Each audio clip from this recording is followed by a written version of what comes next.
ರಾಜಕೀಯ ಅಂದ್ರೆ ಸುಮ್ನೆನಾ?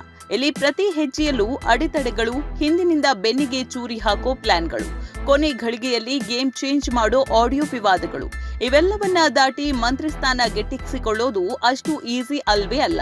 ಬಟ್ ಉತ್ತರ ಕರ್ನಾಟಕದ ಪ್ರಭಾವಿ ಪಂಚಮಸಾಲಿ ಲಿಂಗಾಯತ ಲೀಡರ್ ಹುನಗುಂದದ ಎಂಎಲ್ಎ ವಿಜಯಾನಂದ್ ಕಾಶ್ಯಪ್ನವರ್ ಮಾತ್ರ ಎಲ್ಲಾ ಸವಾಲುಗಳನ್ನ ಒಂದೊಂದಾಗಿ ಮೆಟ್ಟಿ ನಿಂತು ಕೊನೆಗೂ ಕರ್ನಾಟಕ ಸರ್ಕಾರದ ನೂತನ ಸಂಪುಟದಲ್ಲಿ ಕ್ಯಾಬಿನೆಟ್ ಮಿನಿಸ್ಟರ್ ಆಗಿ ಪ್ರಮಾಣ ವಚನ ಸ್ವೀಕರಿಸಿದ್ದಾರೆ. ಮಿನಿಸ್ಟರ್ ಪೋಸ್ಟ್ ಸಿಗಬಾರ್ದು ಅಂತ ಏನೆಲ್ಲಾ ಗೇಮ್ ನಡೆಯಿತು? ಆ ವೈರಲ್ ಆಡಿಯೋ ಕಿರಿಕ್ ಏನು? ಒಬ್ಬ ಸಾಧಾರಣ ರಾಜಕಾರಣಿಯ ಮಗನಾಗಿ ಎಂಟ್ರಿ ಕೊಟ್ಟ ಶತಕೋಟಿ ಒಡೆಯನಾಗಿ ಇವತ್ತು ಹೈಕಮಾಂಡ್ ಹಂತದಲ್ಲೂ ಸೌಂಡ್ ಮಾಡೋ ಲೆವೆಲ್ಗೆ ಬೆಳೆದಿದ್ದು ಹೇಗೆ? ಇವತ್ತಿನ ವಿಡಿಯೋದಲ್ಲಿ ಕಾಶ್ಯಪ್ನವರ್ ಅವರ ಕಂಪ್ಲೀಟ್ ಪೊಲಿಟಿಕಲ್ ಜರ್ನಿ, ಅವರ ಏಳು ಬೀಳು ವಿವಾದಗಳು ಮತ್ತು ಎಲೆಕ್ಷನ್ ಕಮಿಷನ್ಗೆ ಸಲ್ಲಿಕೆ ಮಾಡಿರೋ ಕೋಟಿ ಕೋಟಿ ಆಸ್ತಿ ಪಾಸ್ತಿಯ ಡೀಟೇಲ್ಸ್ ಅನ್ನ ನೋಡೋಣ. ವಿಡಿಯೋ ಸ್ಕಿಪ್ ಮಾಡದೆ ಕೊನೆವರೆಗೂ ನೋಡಿ. ಆದ್ರೆ ಅದಕ್ಕೂ ಮೊದಲು ನೀವಿನ್ನು ನಮ್ಮ ಚಾನೆಲ್ ನ ಸಬ್ಸ್ಕ್ರೈಬ್ ಮಾಡಲಿಲ್ಲ ಅಂದ್ರೆ ಈಗಲೇ ಸಬ್ಸ್ಕ್ರೈಬ್ ಮಾಡಿ ಹಾಗೂ ವಿಡಿಯೋವನ್ನ ಕಡೆ ತನಕ ಮಿಸ್ ಮಾಡದೆ ನೋಡಿ.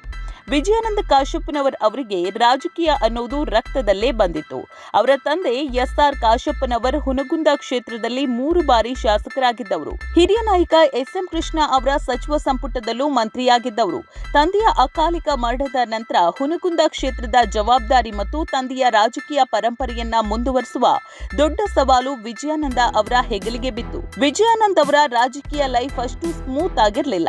2008ರಲ್ಲಿ ಕಾಂಗ್ರೆಸ್ನಿಂದ ಸ್ಪರ್ಧೆ ಮಾಡಿ ಮೊದಲ ಪ್ರಯತ್ನದಲ್ಲೇ ಸೋಲಿನ ರುಚಿ ನೋಡಬೇಕಾಯಿತು. ಗ್ರೌಂಡ್ ಲೆವೆಲ್ನಲ್ಲಿ ಭಾರಿ ಕಷ್ಟಪಟ್ಟು 2013ರ ಅಸೆಂಬ್ಲಿ ಎಲೆಕ್ಷನ್ನಲ್ಲಿ ಬಿಜೆಪಿ ಅಭ್ಯರ್ಥಿ ದೊಡ್ಡನಗೌಡ ಪಾಟೀಲ್ ವಿರುದ್ಧ ಭರ್ಜರಿ ಗೆಲುವು ಸಾಧಿಸಿ ಫಸ್ಟ್ ಟೈಮ್ ವಿಧಾನಸೌಧ ಪ್ರವೇಶ ಮಾಡ್ತಾರೆ. ಆದ್ರೆ 2018ರಲ್ಲಿ ಮತ್ತೆ ಕೇವಲ 5200 ಮತಗಳ ಅಂತರದಿಂದ ಸೋಲ್ಬೇಕಾಗುತ್ತೆ. 2023ರ ಚುನಾವಣೆಯಲ್ಲಿ ಪಕ್ಕಾ ಗೇಮ್ ಪ್ಲಾನ್ ಮಾಡಿ ಬರೋಬ್ಬರಿ 30,000ಕ್ಕೂ ಹೆಚ್ಚು ಓಟ್ಗಳ ಬೃಹತ್ ಮಾರ್ಜಿನ್ನಲ್ಲಿ ದೊಡ್ಡನಗೌಡ ಪಾಟೀಲ್ರನ್ನ ಸೋಲಿಸಿ ಹುನಗುಂದದಲ್ಲಿ ಮತ್ತೆ ಕಾಂಗ್ರೆಸ್ ಬಾವುಟ ಹಾರಿಸ್ತಾರೆ.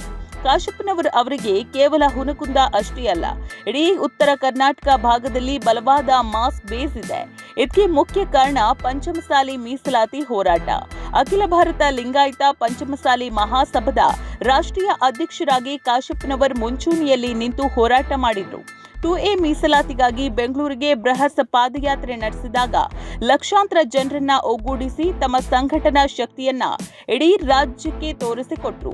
ಈ ಹೋರಾಟವೇ ಅವರಿಗೆ ಪಂಚಮಸಾಲಿ ಸಮುದಾಯದಲ್ಲಿ ಒಬ್ಬ ಮಾಸ್ ಮತ್ತು ಅಗ್ರೆಸಿವ್ ಲೀಡರ್ ಅನ್ನೋ ಇಮೇಜ್ ಅನ್ನ ತಂದುಕೊಡ್ತು. ರಾಜಕೀಯ ಅಂದ್ಮೇಲೆ ವಿವಾದಗಳು ಕಾಮನ್. ಕಾಶ್ಯಪ್ನವರ್ ಅವರ ಲೈಫ್ ಅಲ್ಲೂ ಕೆಲವೊಂದು ದೊಡ್ಡ ಕಾಂಟ್ರವರ್ಸಿಗಳು ಸೌಂಡ್ ಮಾಡಿದ್ವು. 2014ರಲ್ಲಿ ಬೆಂಗಳೂರಿನ ಯುಬಿ ಸಿಟಿಯಲ್ಲಿರೋ ಸ್ಕೈ ಬಾರ್ನಲ್ಲಿ ಪೊಲೀಸರ ಜೊತೆ ಗಲಾಟೆ ಆಯಿತು ಅನ್ನೋ ಪ್ರಕರಣ ದೊಡ್ಡ ಮಟ್ಟದ ಸುದ್ದಿ ಮಾಡಿತು.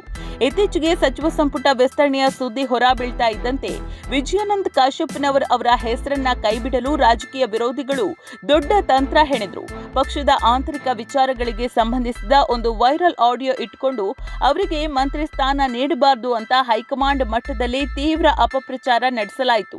ತಮ್ಮ ಬೆಂಬಲಿಗರು ಮತ್ತು ಸಿದ್ದರಾಮಯ್ಯ ಹಾಗೂ ಡಿಕೆ ಶಿವಕುಮಾರ್ ಸೇರಿದಂತೆ ಹೈಕಮಾಂಡ್ ನಾಯಕರ ಬಳಿ ಮಾತುಕತೆ ನಡೆಸಿ ಎಲ್ಲಾ ಆರೋಪಗಳನ್ನ ಮೆಟ್ಟಿ ನಿಂತು ಕೊನೆಗೂ ಸಚಿವ ಸಂಪುಟದಲ್ಲಿ ಕ್ಯಾಬಿನೆಟ್ ಮಿನಿಸ್ಟರ್ ಆಗಿ ಪ್ರಮಾಣ ವಚನ ಸ್ವೀಕರಿಸಿ ಸೈ ಎನಿಸಿಕೊಂಡಿದ್ದಾರೆ. ಈಗ ಎಲ್ರಿಗೂ ಕ್ಯೂರಿಯಾಸಿಟಿ ಇರೋ ವಿಷಯಕ್ಕೆ ಬರೋಣ. ವಿಜಯಾನಂದ್ ಕಾಶ್ಯಪ್ನವರ್ ಅವರ ಬಳಿ ಇರೋ ಚರ ಚಿರಾಸ್ತಿ ಮತ್ತು ಕೋಟಿ ಕೋಟಿ ಹಣದ ಲೆಕ್ಕಾಚಾರ ಹೇಗಿದೆ? ಎಲೆಕ್ಷನ್ ಕಮಿಷನ್ಗೆ ಸಲ್ಲಿಕೆ ಮಾಡಿರೋ ಅಫಿಡವಿಟ್ ಪ್ರಕಾರ ಇವರ ಆಸ್ತಿ ಬೆಳೆದಿದ್ದು ಹೀಗೆ. 2008ರಲ್ಲಿ ಕೇವಲ 40 ಲಕ್ಷ ರೂಪಾಯಿ ಮೊತ್ತದ ಆಸ್ತಿಯನ್ನ ಘೋಷಿಸಿಕೊಂಡಿದ್ರು. 2013ರಲ್ಲಿ ಒಟ್ಟು ಆಸ್ತಿ ಮೌಲ್ಯ 1.1 ಕೋಟಿ ರೂಪಾಯಿ. 2018ರಲ್ಲಿ ಇದು ಏಕಾಏಕಿ ಹೆಚ್ಚಾಗಿ 9.73 ಕೋಟಿ ರೂಪಾಯಿಗೆ ತಲುಪಿತು. 2023ರ ಅಫಿಡವಿಟ್ನ ಪ್ರಕಾರ ಪ್ರಸ್ತುತ ಇವರ ಒಟ್ಟು ಆಸ್ತಿ ಬೊಕ್ಕಸದ ಸುಮಾರು 9.91 ಕೋಟಿ ರೂಪಾಯಿ.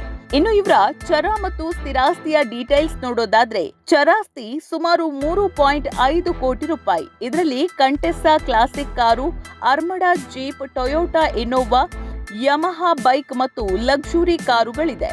ಜೊತೆಗೆ ಕಂಪನಿ ಷೇರುಗಳು, ಬ್ಯಾಂಕ್ ಡೆಪಾಸಿಟ್ಗಳು ಮತ್ತು ಕೆಜಿಗಟ್ಟಲೆ ಚಿನ್ನಾಭರಣಗಳು ಸೇರಿದೆ. ಸ್ಥಿರಾಸ್ತಿ ಸುಮಾರು 6.4 ಕೋಟಿ ರೂಪಾಯಿ. ಇಳಕಲ್ ಹಾಗೂ ಸುತ್ತಮುತ್ತಲಿನ ಹಿರೇಕೊಡಗಳಿ ಭಾಗದಲ್ಲಿರುವ ಎಕರೆಗಟ್ಟಲೆ ಕೃಷಿ ಭೂಮಿ, ನಾನ್ ಅಗ್ರಿಕಲ್ಚರಲ್ ಲ್ಯಾಂಡ್ಗಳು ಸೇರಿವೆ. ಒಟ್ನಲ್ಲಿ ರಾಜಕೀಯದಲ್ಲಷ್ಟೇ ಅಲ್ಲ, ಬಿಸಿನೆಸ್ನಲ್ಲೂ ಕಾಶಪ್ಪನವರ್ ದಂಪತಿ ಸಾಕಷ್ಟು ಸಫಲವಾಗಿದ್ದಾರೆ. ತಂದೆಯ ಹಾದಿಯಲ್ಲೇ ರಾಜಕೀಯಕ್ಕೆ ಬಂದು ಸೋಲು ಗೆಲುವು ಎರಡನ್ನೂ ಸಮಾನವಾಗಿ ಸ್ವೀಕರಿಸಿ ವಿವಾದಗಳ ಸುಳಿಯಿಂದ ಹೊರಬಂದು ಇವತ್ತು ಕರ್ನಾಟಕ ಸರ್ಕಾರದ ಮಂತ್ರಿಯಾಗಿದ್ದಾರೆ ವಿಜಯಾನಂದ್ ಕಾಶಪ್ಪನವರ್. ಉತ್ತರ ಕರ್ನಾಟಕ ಭಾಗದ ಅಭಿವೃದ್ಧಿ, ನೀರಾವರಿ ಯೋಜನೆಗಳು ಮತ್ತು ಪಂಚಮಸಾಲಿ ಸಮುದಾಯದ ನಿರೀಕ್ಷೆಗಳನ್ನು ಈಡೇರಿಸುವ ದೊಡ್ಡ ಹೊಣೆಗಾರಿಕೆ ಈಗ ಅವರ ಮೇಲಿದೆ. ವಿಜಯಾನಂದ್ ಕಾಶಪ್ಪನವರ್ ಅವರ ಈ ಮಾಸ್ ಪೊಲಿಟಿಕಲ್ ಜರ್ನಿಯ ಬಗ್ಗೆ ನಿಮ್ಗೇನನ್ಸುತ್ತೆ? ಕಾಮೆಂಟ್ ಮಾಡಿ ತಿಳಿಸಿ. ಈ ವಿಡಿಯೋ ಇಷ್ಟ ಆಗಿದ್ರೆ ಲೈಕ್ ಮಾಡಿ, ಶೇರ್ ಮಾಡಿ ಹಾಗೂ ಸಬ್ಸ್ಕ್ರೈಬ್ ಮಾಡೋದನ್ನ ಮರಿಬೇಡಿ.